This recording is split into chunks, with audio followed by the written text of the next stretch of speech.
The next Lee and Ian podcast is approaching the station. Please step aside. And welcome to the Lee and Ian Show. I'm Lee Navlin. And I'm Ian Grodman. The Lee and Ian Show is sponsored by Grodman Law and Mediation. Remember, when it comes to divorce, family first. Mediation, it's the way to go. Grodman Law and Mediation. So, Ian, this past weekend across this great land of ours, over 7 million Americans showed up and stood proud. 7 million people. 7 million people stood proud, in right? Peaceful protests nationwide. With a message heard around the world. That's right. No kings.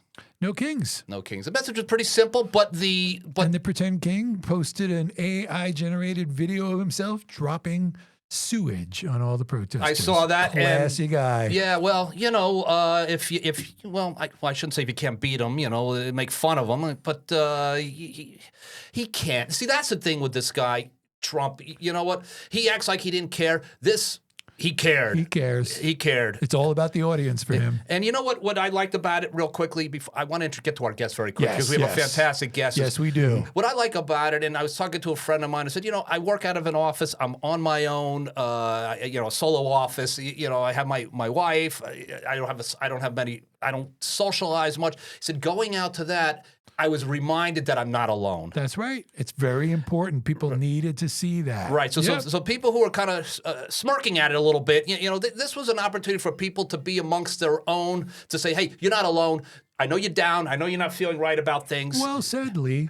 Thank you, Ian. I appreciate that. Yeah. So our guest today, I guess when we're talking about how much we love community. Yes. Right? We love community. We love Maplewood. We love New Jersey. Yep. I was our guest today, and this goes for his family, too.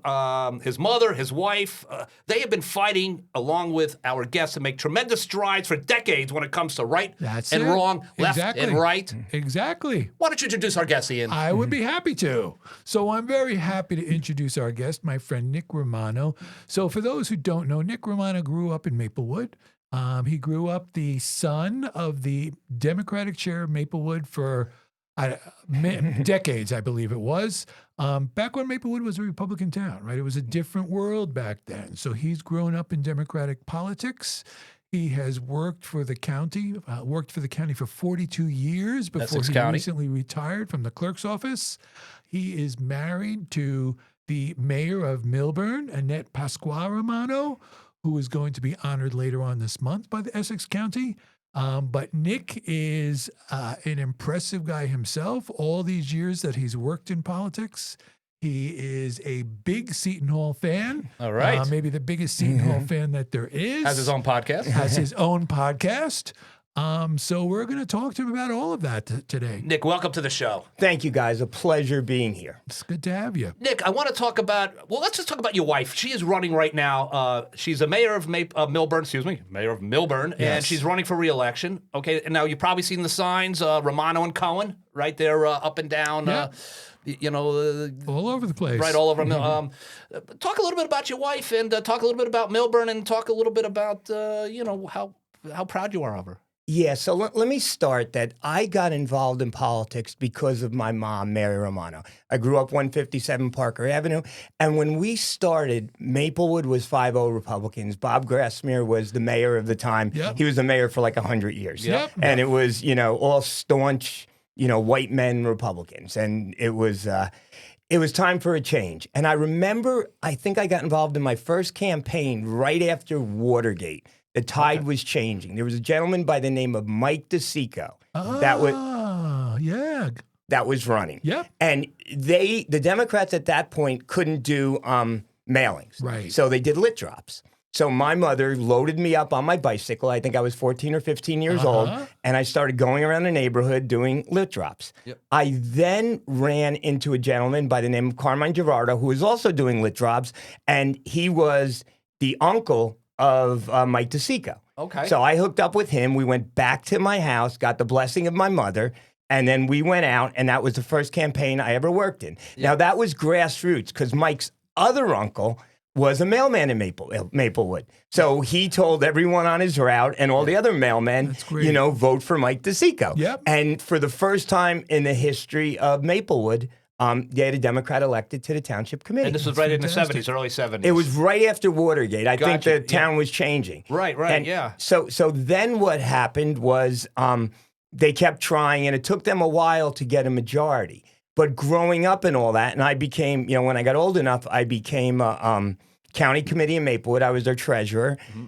And when I moved to Millburn had basically given up and stopped running candidates. Okay. So For the Democrats. For the Democrats. Yep. So the lesson I learned from Maplewood was you can't ever give Can't up. give up. Yeah. Ellen Davenport ran 3 times. That's right. Right? And I think she either won the fourth time. Yep. And she ended up being the first female mayor and one of the best That's mayors in right. the history First of Democratic first mayor, Democratic. First woman mayor. Yep. Yeah, exactly. So I learned that lesson. So when I got to Millburn, I said, we have to do something. So I got involved with the county committee, and my wife became the vice chair.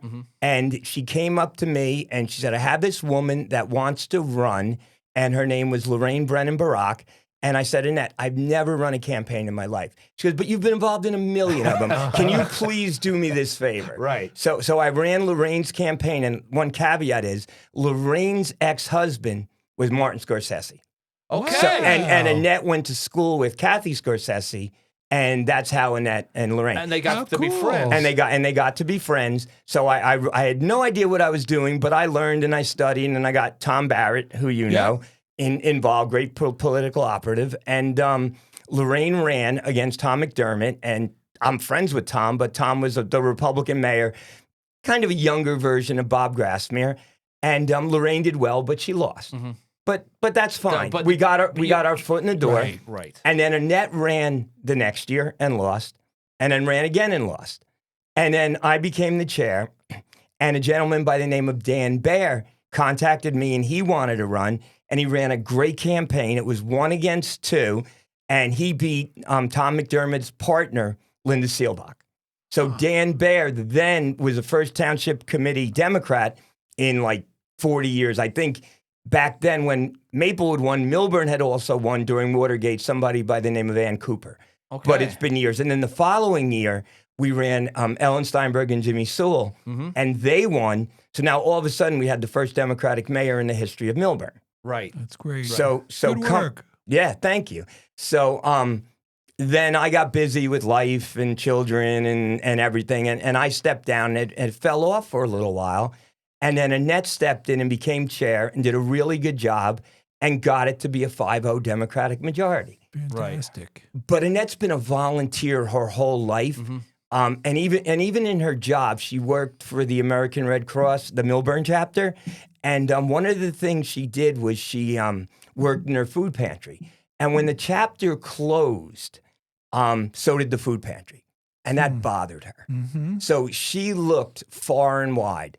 And she finally found the social worker in Millburn was also the social worker in Livingston. And they had a program with the food pantry at Town Hall. So Annette took that idea and ran for it in Millburn. So she started the food pantry, and she was always active in the community. And then she said, you know what? Why don't I run? And she ran, and she won. And, then a few years later, same form of government like you, the township committee picks the mayor. And to everyone's surprise at the time, because it wasn't supposed to be her, she was elected mayor by her peers, and she's in her second year as mayor, and she's up for reelection. And it's a hard fight. She's out there every day, but she's lived in Millburn her whole life, 60 years. She went to school there. She graduated high school. Millburn High School. Her brother and sister graduated Millburn High School. So did my children. Totally loves the town. Yep. So she's doing it for all the right reasons. If you see her Facebook, she goes to every event possible. Yep. She really cares about the town, and the town's 3-2 D's right now, and there's 2 Republicans. And a lot of times she'll vote with the Republicans more than the one Republican votes with the other Republican. So it's just good government. She votes. She wants Millburn to be great. She wants Millburn Shorthouse to be great, so that's where her vote's going, to make it better. She votes with her conscience. She votes what she thinks is best for our community. Now Steinberg, Ian, I have a relationship with Simon from many years ago. When I ran for Maplewood Township Committee, by the way, back in 2010, I got killed. I got by DeLuca beat the hell out of me. Wait, what did you run as? I ran as a Democrat in the primary. Okay. Yeah, so Vic killed me. He ran against Vic. Yeah, ran against Vic. Yeah, I had no shot, but I ran anyway because anyway. Well, good. It No, was a good for courageous you. effort. Yeah. Yep. No, I applaud anyone who steps up Yeah. and Yeah. decides to run. I Same think it's here. so important. But Steinberg from Millburn had reached out to me. He's running the same time. And we sat down and we talked about it. And what she said to me is, I go, how come you reached out to me? And she's like, I love long shots. I love people that are really, like to say, hey, I may not have a chance, but that's not stopping me. And I remember that. So anyway, I really appreciated her doing a real shot in the arm. That's great. When I was like, maybe this isn't. I bit off more than I could chew. But I got some professional political advice. There you go. So, Yeah, there very you go. good. Yeah, right from Millburn. But I hope your wife wins. I know Yes, it's a we tough all do. tough election up there. I know she's working real hard, and anything we can do, right, Ian? That's it. Anything. Oh no, I appreciate it, guys. She's she's out there every day. But again, and Ian knows this because Ian was on the township committee. Good government is good politics. That's it. Absolutely. If you do especially locally. right, if you do a good job, people will recognize it. Yeah. And I think that's what's happening. Yeah. Now, why do you think? Why was this Millburn and Maplewood? Why was it so Republican once upon a time? And what's changed? What's the fabric that's changed here in these communities? I mean, maybe Somebody has witnessed it his entire life. Yeah. I'm just kind of when I know you were leading the charge, but was there a time? What's changed in your opinion? I think there's two things, and you're going to laugh. I think it's Midtown Direct, Right. Okay. and I think it's Starbucks.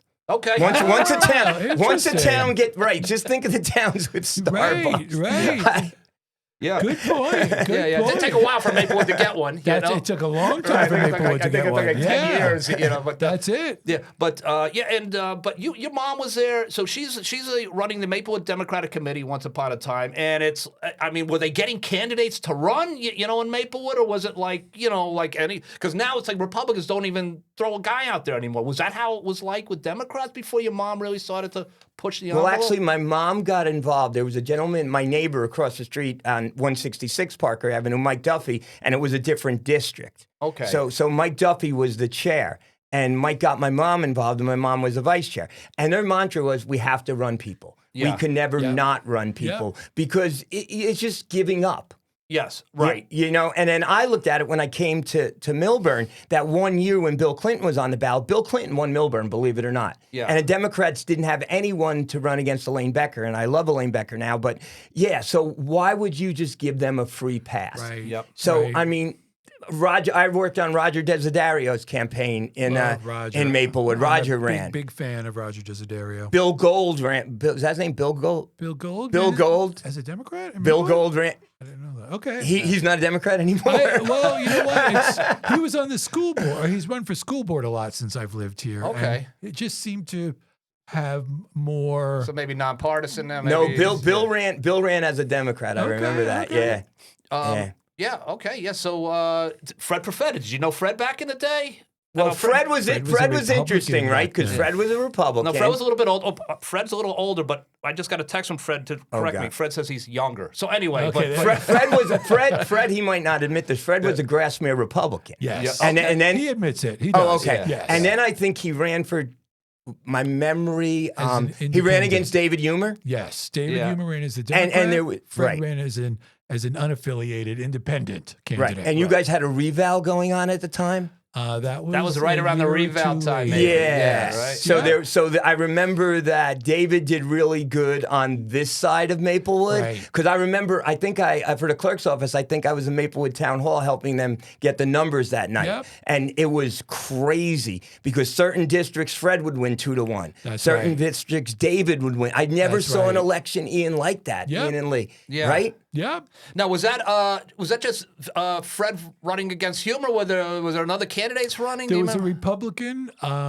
It was a woman. Honestly, I don't even don't remember her remember. name. Yeah, yeah. She lived right across the street from Town Hall. Okay. I can't remember Yeah, her I name. remember who you're talking Yeah, about. Yeah. Art Christensen was friendly with her, and Yep, you know, yep. yeah, I remember. Art Christensen is the guy that owned the The Airbnb. The Airbnb. Yeah, that's Yeah, right. Yeah, okay. yeah, Yeah. still does. Still Yeah, there. still does. Yeah. Oh, that's He's still there? Yeah, Yeah. still there. Oh, yeah. wow. Yeah. Yeah, right across from the Winchester Gardens. Yeah, Yeah. so there is an Airbnb in Maplewood, by the way, people. Right. It's a B&B. I don't know if it's an it's a Airbnb. That's right. It's a bed and breakfast. That's it's a bed and breakfast. That's it. So then Les Fred. Saisons. Yeah. So then Fred ran with Ian. Then Right. Fred then became a Democrat. Right. Fred and I ran in the primary against Kathy Leventhal and a woman whose first name was Khadija. I don't remember her last name. Yeah, we talked about she her doesn't before. live here anymore. Yeah, we talked And, about her. and you guys ran on the Joe D line. We ran on the Joe And D we line. were, back then, we were with Giblin. Correct. And I remember there's also county committee races That's then. right. There were a lot of them. Yes. And I remember now talking to Chris years later, because I'm great friends with Chris Durkin. He's like my brother. He said, we Essex didn't County run Clerk, Chris Essex Durkin. County Clerk, best county clerk in the state of New That's Jersey, right. even better than Joe Ripa down in Camden That's County. right. And Chris didn't need his daughter to get him elected. There we go. There we go. Got to Yep. throw that promo into Yep. Chris Sir. Durkin. And a Maplewood And- native, Chris Durkin, from Grew Maplewood. up in From Maplewood. Maplewood. Absolutely. Very, very proud Yep. of him. All American lacrosse player. Was Chris Durkin? in your Chris family? Durkin was a great lacrosse I player. never knew Yeah, that. yeah, he still looks And- like an athlete. You know? And Chris has the longest punt in the history of Columbia High School, the punter, Wow. and he's not in the Columbia High School Athletic Hall of Fame, which is a sin. Yeah. Guys, if you're out there, Well, I know. you know He's such a modest guy. I didn't know any of this. yeah, Yeah, no, he is. Yeah. He is. Yeah. What can we do about that, Ian? He belongs We're in that gonna Hall of talk to Fame. people. Yeah, we're Well, gonna who talk was to it? Who was it? Harvey Weisbart? Did he become the judge? Yes. He was on the selection committee, and I wrote Okay. him a letter a while ago. So if you Yeah. guys know Harvey, Okay. yeah. We can do a little lobbying here, and there's some other people we can contact to do a little lobbying. That's as right. well. There you go, Yeah. 'cause Chris it's- Durkin for the Columbia Durkin, Athletic It's Hall of all Fame. about lobbying. Yes. Yep. So let's talk a little bit about what's going on here in the state. We have a big election coming up in Yes, a we couple do. weeks, of course, for governor. Yep. And where do you guys? What are your thoughts, both of you? The question for both. Is it going to be a tight election? Is Mikie Sherrill going to run away with this thing? Where are we right now? I mean, you know, I'll let you go first. Yeah, that's thanks. At a certain point, if you put a gun to my head maybe a year ago, I would have said that Jack Ciattarelli would win. okay. And I did think Mikie was going to survive the Democratic primary. So you I- thought she was going to be the candidate? I And you I thought was Jack- pretty certain she was sure, and it was pretty good that Jack was gonna Gotcha. run. I think it's gonna be a very close election. I do see the momentum swinging toward Mikie. Okay. I think her ground game is really solid. And I see, fingers crossed. I see her, squeaking this out. Yeah. Yep. I agree. I think up until maybe a month ago, I would say it was almost a dead heat. I think Mikey's been doing a much better job on her campaign this past month. I think that some of the things that Jack Ciattarelli has done and said, and some of the support that he's been getting from his good friend in Washington, Donald Trump, it's people are seeing what he's really all about. And if people had any thoughts that maybe this is somebody that I should consider, I think they're going to start. I think they are having second thoughts about that. And so I agree. I think Mikey's going to squeak this one out. What I like is the Republican attack ads against her, which were plentiful. She's not ignoring them anymore, No. and I think that's when the momentum kind of seemed to turn a little bit because she really called them out on,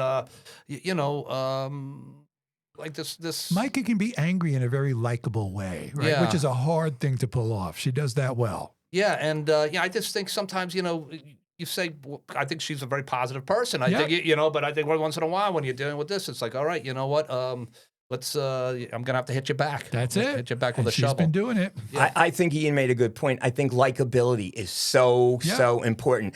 I think the reason that Al Gore lost to George Bush was because Bush was just more That's likable. right. That's Yeah. right. He wasn't Good more point. qualified. He wasn't smarter. He was just likable. Good point. Yeah. Yeah, and well, the most recent election with Harris, the biggest complaint that was said about her was there was a likability issue, and I don't necessarily think it was a Was likability. her opponent like? To his following, he's very to which- people, yeah. to people who live on hate and Yeah. vengeance. Right. Yes, I guess That's he right. was. Right. Yeah. But in her defense, I just don't think she had enough time. It's just you throw And there was somebody. resentment about the way that it was done too, which had an impact on that election. Yeah, I mean, Biden was upset too. I mean, I can't blame Yeah. him. He thought he was qualified to be the best presidential candidate. That's you know, right. and then so he's backing off a little bit. It was a tough run. I mean, she's got a book right now. Have you read her book yet? I haven't, I no. got to get this book, by the way. Yeah. Yeah, my mother's reading it down in Boca Raton. What does she think? So, yeah, she loves it. Yeah, Good. yeah, she loves it. Yeah, Good. I bet it's a good book. Yeah, she says it's a quick read. So She's actually a very likable person. yeah, well, Yeah. I think she's more likable than Hillary was. I think that's agree. why Hillary lost. Oh, right. Yeah. Hillary's not the most likable No, person. not at all. Yeah. no, and well, we're talking about 2028 presidential election. Now we just had the No Kings, so I'm assuming there's an election in 2028. As my grandmother used to say, with the help of God. Or with the help of Yes, God. yes. So I think one of the things that Democrats are really going to have to do is they're really going to have to find a candidate that just kind of, Yep. is likable. Yep. And it's weird because it's like, well, isn't there more homes? You want to create housing for everybody. You want to lower. You want taxes That's and right. affordability, all this stuff. But That's then right. it comes right down to it. I think sometimes people go, I like the guy, I'm voting for him. It's a big part of it. Yeah. What I'm sensing out there, and I sense it with my wife on a local level, people want both sides to get along. People want people to do what's right for elected officials, to do what's right for the community. Right. I remember when I started working in Maplewood, we would go to my parents' poll sat every day because at that time you would have the police sheets and you would mark off who came, That's right. and they would bring them back That's and make right. phone calls. Yep. And when my mother had to go to the bathroom, the Republican would tally her police sheet. That's great. That's how it should be. So but that didn't happen now because someone just kind of changed, and we all know who it is, changed the Right. whole tone. And it's like enemies. We're not enemies. We all live in the same country. That's We right. just should and back in the day, Tip O'Neill and Ronald Reagan would go have a beer and hash things out. Yeah, Yeah. two Irish guys having a Yeah. beer and Well, and even when like Barack Obama, when he talked about being like the state senator Yes. in Illinois, that, they would be, on the floor of the legislature, they would be arguing, they would be stating their positions. But every night he went out with Republicans. He Right. had a few beers. He had dinner. That's right. And that's like really important stuff. We are still all Americans. But you know what? Talking about that, so going back to my mother for a minute, I said, "Tell me about the book." And she said what caught her eye and was how Harris basically, when she's trying to pick a VP candidate, Yep. and she basically said, she looked at Shapiro. He's Jewish. She's black. She's thinking maybe that's the country's not ready for that. Buttigieg, she thought was great. She's black. He's gay. Yeah. Maybe the country's not. She was kind of indicating in her own, that she really felt that's, an issue for her. Right. And when I'm thinking about 2028, Shapiro, AOC, Kamala, Newsom, but on the GOP side, Vance, Rubio, DeSantis, and they all have the qualities that most presidents in the history of our country have had. They're white, they're Christian, That's right. and they're straight. That's right. So the Yep. Democrats still have this issue on a national level that Harris, maybe she didn't, plow through it as tough as she should have with her. But anyway, thoughts on the future of the party? I mean, we talked about the past, talking about the future, next couple of years. Yeah. So I've been talking with people recently, and I think there's a very big difference in the way, for instance, people who are in their 20s, 30s, and 40s look at politics and government than people who are in their 50s and 60s. Yep. You look at the current favorite to be mayor in New York. People all over the country saying, "Oh, this is the worst thing in the world for New York. This is the worst thing in the world for the country." Right. But if you talk to people who are in their 20s and 30s, they think it's the best thing in the world. Mm-hmm. And I think that the party needs to start embracing the thoughts of younger people who are involved in the democratic process. And, there's some big differences there. Well, New York City, Mamdani is, probably going to win. I mean, he's a different guy. He's run a different type of campaign. I have my issues with some of his thoughts on the Middle East. I don't want to get into that because, first, I don't live in New York City, so I don't get a vote. But, Right. The young people. We still want to hear what you think. I would look. I think he's wrong on the Jewish state. I'm just going to say that. Okay. I think Israel needs to be a Jewish state. I think the history, if anyone understands the history of the Jewish people, they need that protection. They Right. need that umbrella. Yep. I don't think he fully appreciates that, but you know what? I don't believe he's anti-Semitic when they throw that at him. Right. You know, I think this guy is just, you know, there's politics and he sees it, but what he's brought to the young people is affordability, you know, and the young people, you know, especially in New York City. I mean, I got an apartment in New York when I was 22 years old, like $700 a month. You know, I could do it. And now it's like $5,000, $6,000. That's it. But this is where the jobs are. So you say, you're going to have to work here if you want to be a successful accountant. You got to work if you want to be a successful lawyer. That's but it. Don't You know where gotta you're work going to in live. finance. Don't know where you're going to live, Yep. you know, or an actor or whatever. It's Right. totally different than we were growing up. These kids are saddled with student loan debt. That's it. They're making $150,000 or so a year, and they're sharing a loft with other people That's because right. they can't. So it's totally different. So he becomes relatable to them. Yeah. Right. Now, I'm not a big fan of a lot of his policies. I don't think any of us are. Yeah. But we want to talk about likability. He's a lot more likable than Andrew Cuomo. Oh, there's Yes. no You know, and comparison. Andrew Cuomo, the Democrats ran a very flawed candidate. Yes. Yes. You know, with a lot of baggage. Horribly flawed. Andrew, you're no Mario Cuomo. Yeah, no. Oh, Yeah. And I know Mario Cuomo. When Yes, you're not, I knew Mario the whole, Cuomo, right. who, Lloyd Benson? Was that the That's Lloyd it. Benson line? Lloyd There you Benson go. with Yeah. Dan Quayle. Was it? Yeah, With it's Quayle. Dan yeah. Quayle, Yeah, yes. Yeah, Quayle was comparing himself to JFK. Yeah, I knew. Oh, that was great. I mean, That I was knew great. Jack Kennedy. Yeah. I know, and you're no Jack. no oh Jack my Kennedy, God! yes. Game, set, match, election. Yeah, that was great. But yeah, so getting back to Mamdani a little bit, I think he's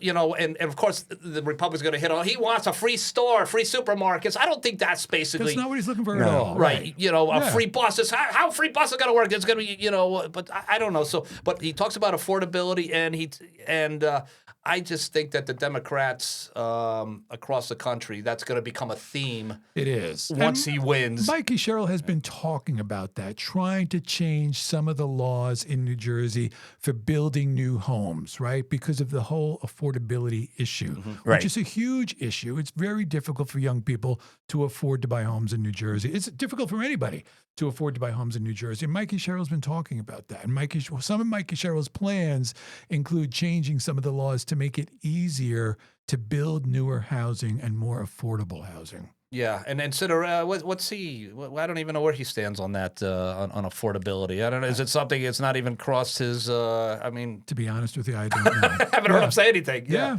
He's a different Jack Ciattarelli than that ran Yes. 4 years ago. Absolutely. He had to go hard right to get Trump's endorsement in the it. primary. That's and I it. think that has just stayed with him. Yep. And I don't even know if that's who he really is. I don't know if it I've is met either. him. I I've had agree. conversations with Yep. him. Nice enough guy and everything. But he's put himself in a position right now that That's he can't it. back away from. That's it.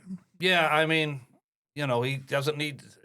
He says the wrong thing with a week before the election, and Trump trashes him. I mean, Yeah. you know, that's how that party That's works it. now. You He's know, gotta it's bend the knee. Yeah, So, you're right. I mean, yeah. you know, if he says you're right, I'm pro-choice or whatever. I don't know.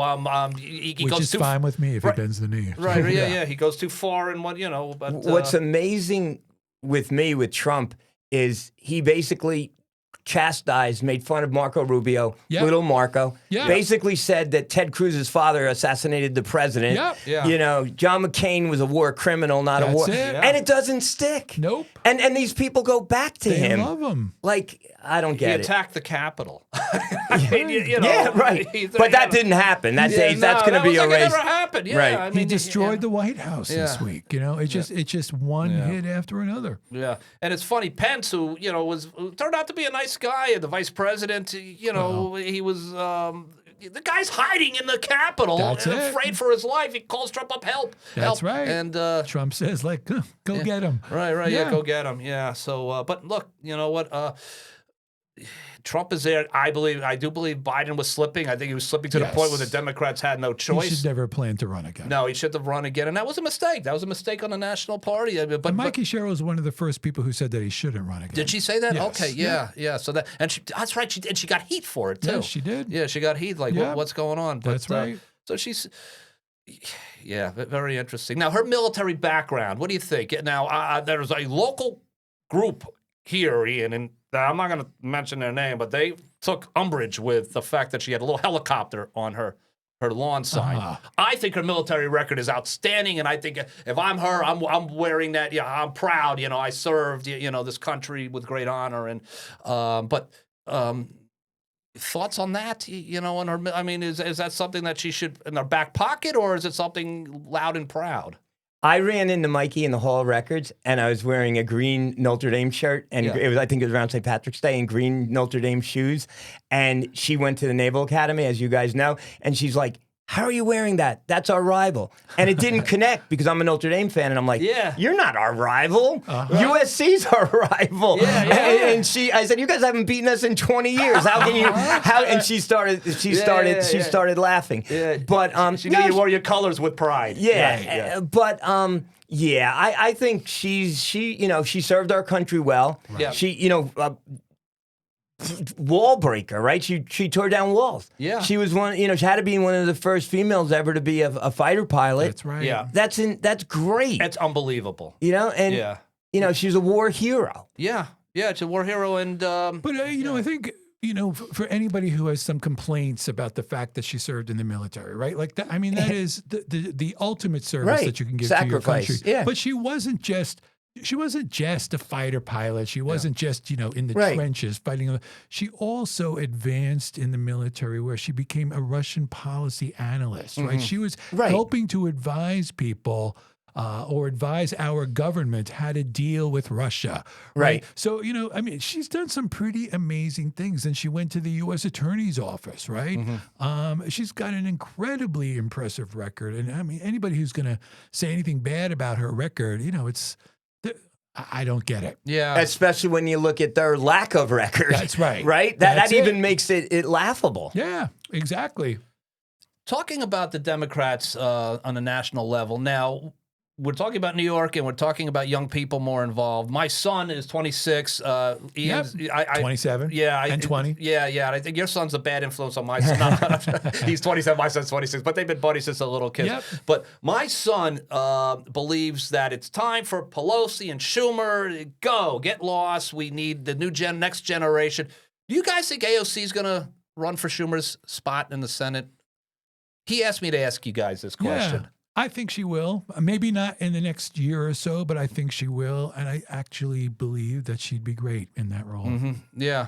I mean, it's she's certainly become a star in the party. She's become a star. To Nick's point before about Republicans and Democrats working together, right?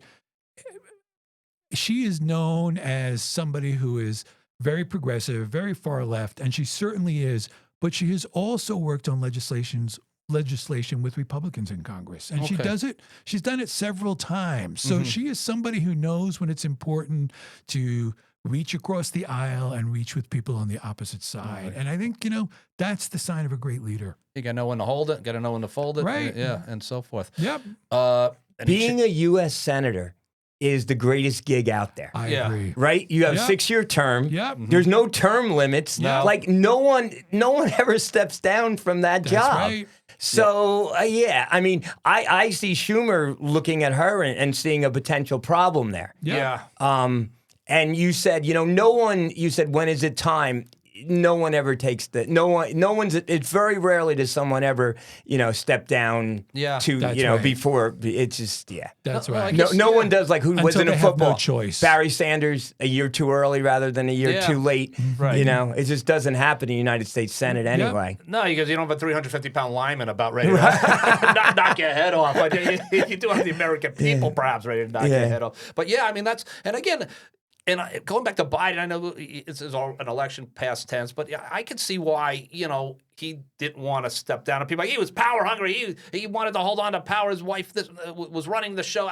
I just think at the end of the day, he's like, I'm a senator forever. I finally get to be vice president. That's right. And then I finally get a chance to be president. Now you tell me it's over? When I was doing a good job? And he did the party a huge solid. That's right. Right? He did to run. Right. Huge solid. Sure. He stepped up and he ran and he won. Absolutely. And also stepped aside in the past That's for right. other people to run. That's right. Yeah, So yeah. he has always been not only devoted to the United States of America, he's been devoted to the Democratic Party. Yes. Yeah. And Well said, Ian. Yeah. Well said. Yeah. Yeah, I mean, he was running against the incumbent who, at the time was, and is, obviously, as we see, he's a powerful politician. He's reelected. it. So, Biden steps in, knocks him out. the Democrats then kind of knock him out, and That's then right. and Trump's back. And he did want to be president forever. I remember being like in my 20s and like Biden was like running to be Yes. president. Yeah, So, I yep. mean, you know, yeah. it's something he always wanted. And he did a great job. He became president during a difficult time. He became president during a time when we were suffering because of who was president before him. Yeah. And he got us back on track. Yeah, the pandemic Right. was it was Took us out of the pandemic. took us That's out of the it. pandemic. That's yeah, it. and Pumped the vaccines, got everything going. Yeah. Yes, Yeah. absolutely. Because Yeah. as a senator, he knew how to govern. He knew how to get things done. it. Absolutely. yeah, and And I always saw him as a very middle of the road kind of candidate. And he Yes. did a lot of progressive policy making during his 4 years of Yes. president as well. So yeah. So Nick, let's talk a little bit about your podcast. Now you're a huge basketball fan, big sports fan. So you do a Seton Hall. Mr. Seton Hall. Yeah, let's talk a little bit about that because hey, if you don't follow Seton Hall basketball, you're new to the area. You got a college team you could be watching here. And you've got somebody whose podcast you can listen to learn all about That's it. right. Thank you, guys. So my mother taught me politics. My dad taught me Seton Hall Pirate basketball. Good. My dad was a season ticket holder. I went to my first game back in like 72, 73. I just fell in love with it. And I went to Seton Hall. And I followed Seton Hall basketball. You're going to laugh at this. There was a show on WSOU 89.5 called Hall Line after every Seton Hall game.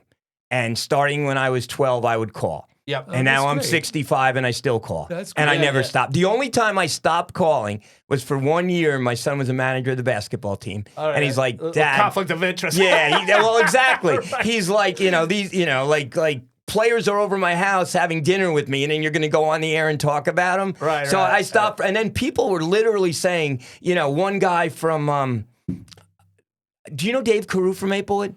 Yeah. Yeah, I'm good friend. Dave. So I'm Nick from Millburn, and Dave Carew is Dave from Maplewood. There we go. And Dave calls and I call. And there's a guy named Joe from Patterson, and Joe hadn't heard from me. And Joe thought I died. So Joe kept calling the radio station. Why isn't Nick calling? Why? So I was actually with the team down in Charleston on a trip because my son was the manager. And Dave called me and said, you better call Hall Line. This poor guy thinks you died. And I'm like, and I called him and I said, look, just alive. let everyone know I'm alive. I'm a little busy right now. I'm not going to call. So then there was a Seton Hall Pirate Facebook page. Yep. And they kind of recruited me to go onto that. And then they were doing a pregame show and on their Facebook page. And then that morphed into a show called Hall Hoops and Happenings. Right. And I'm one of the co-hosts on that. And we get, like 4,000 listens a week and stuff. And, in the summertime, we went straight through. And sometimes, like with you guys, it gets hard to talk about the same thing all the time. Yeah. So, we talk baseball. Right, I got okay, my yeah. daughter, Christine, on, and we talk Taylor Swift. So Okay. That's great. Yeah. But, we mix it up a little bit. Yeah. So what's the name of it? It's again? called Hall Hoops and Happening. And where can people find it? And it's on the Seton Hall Pirate Basketball Facebook page. Got it. And after this, I'm going to go do a show tonight. It's live Fantastic. tonight. And then, you can go on after that if you don't catch it live to stream It's it. Tuesday at 8 o'clock. Tuesday at 8 o'clock. Tuesday yes. evening, 8 o'clock. So, Seton Hall basketball. So, you probably remember him, Grant, Bill Meyer. Bill Meyer. So, my son is very tall. He's 6'5". He's in his 20s now, but he was about 6 feet tall when he was 12. And He was always a really tall kid. really tall Did kid. he play at Columbia? No, so he fenced. He Oh, fenced. okay. Yeah. Oh, okay. They have a great fencing program. Yeah. Matter of fact, he was Like what? captain of the team. They lost the Yeah. state finals. I think they won it the year before, and then they lost the wow. state final, and then they. But anyway, yeah, it was pretty sad because we thought for sure we were gonna win the championship, but very proud of his accomplishments there. But so he had a math tutor. She would. A young woman would come and tutor, and so I said, "Yeah, he's." She's like, "You should play basketball. Look at the size of you." So she was dating Grant at the time. Oh, wow. So unbeknownst to me, she's like, he played at Seton Hall, and he's like, he's doing something there now. I think he was like at the time was like a PA or whatever, learning the ropes of becoming a coach, perhaps. So. The whole summer, he gave my son one-on-one lessons in basketball. How cool. Yeah, and Grant ends up becoming an assistant coach for Seton Hall and some of those great Seton Hall That's teams over the last great. few years. Watching them, in the in the That's NCAA, fantastic. and I love that. and now I think he's the head coach at NJIT. But My son knows Grant very well. My son was a manager under Grant, Yeah. and he babysat Grant's kids. Okay. Grant lived in Millburn for a while. Right. Okay. And then when Willard got the job in Maryland, Grant went down and was his assistant That's right. He in was Maryland. down there at University of Maryland. And then the NJIT job popped open, and he wanted to be a head coach, and I think he's in his 3rd year. Yeah, up here. okay, right. Grant is a great guy. Great guy, a big dude, about 6'8", 6'9", and I think he was a great player for Seton Hall. I think, and then he played professionally, I believe, overseas for a couple of years, and then he came back. But I didn't know the guy, and then all of a sudden, I start watching. I'm like, oh, he's an assistant coach. Oh, he's in the areas on the sideline. The Big East tournament. There we go. Anyway, so Seton Hall's got a great. Now, were you there during the PJ years? Oh, yeah, absolutely. Yeah. And they wanted to run off PJ. Yeah. So why that? Why? What was the? Well, I always thought he just wanted to go pro. Well, there were 2 times. Yeah. There was a dry spell, and he had recruited from Eder Terrace in South Orange, and he went to Columbia, Mark Bryant. Yep. Okay. Right. Yeah. And, right. and I don't know if you know Bruce Hamburger. Bruce Hamburger was an assistant. He was under Pete Cross at Columbia. Okay, I remember the name. And Bruce helped PJ with the recruitment Of Mark Bryant. Who ended up playing in the NBA too. Who ended up playing in the NBA as assistant coach for the Knicks right now. Oh, is he there? Okay. Yeah. All right. Yeah, great, they kept him. So Nice. So Mark Bryant, his last year, and this was like when they were looking for PJ. He got hot and went on a run and took him for the first time in like 30 years to the NCAA tournament. Yeah. Or no, first time ever to the NCAA tournament. Yeah. And after that, it was all history for PJ. PJ then went out and got Jerry Walker and Terry DeHare and some great players, and he put a really nice run together later. But he had the Final Four team that went to the finals. Right, they went to the finals and lost to Michigan, and the worst call, John Yeah. Clougherty, in the history of college basketball. Yeah. That Ramil Robinson foul that never existed on Gerald Green. Right, that's right. Yeah, good memory on that. That is a good memory. Yeah, and then PJ, of course, he goes to the NBA, and then he's got the whole Sprewell thing where Sprewell attacked him, and that was I don't know, kind of. Sprewell came to the Knicks. I hated him. I even though Sprewell got him to the finals, I could not. And I'm a big Knick fan. I hated the fact he was a Knick, because of that. But that was.